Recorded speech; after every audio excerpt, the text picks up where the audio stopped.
Winter wheat should be growing in this field. Instead, it's a sea of mud.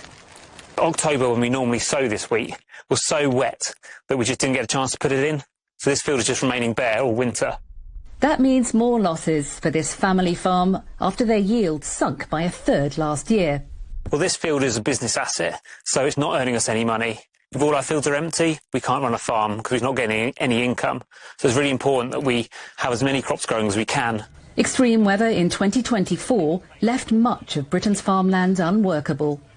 The very wet conditions often make planting very difficult because the tractors cause too much damage on the fields and you get smearing of the soils and the seed doesn't go into a good seed bed to get a good start in life.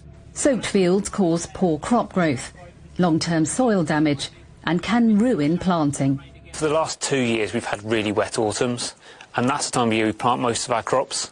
So it's really wet then, we can't get the crops in the ground and therefore we miss out on crop potential yield.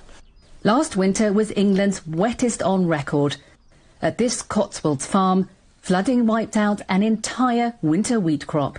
And now, low wheat prices are keeping grain in storage. Some analysts say 2025 could be better, but farmers aren't so sure. While 2024 was such a poor year for crop production, there is some hope that this year could be better. But of course, the weather is still so uncertain and it's difficult to predict just how much better the yield might be. Many farmers are open to adapting to the changing climate, using regenerative practices to withstand wet conditions. Hopefully farming methods we can improve constantly and improve the quality of our soil, which will make us more resilient in the long run.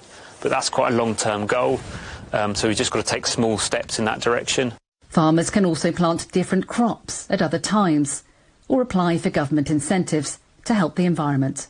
When you have more carbon in the soils, it helps absorb more water during a high rainfall event, but it also holds on to water better during a drought event.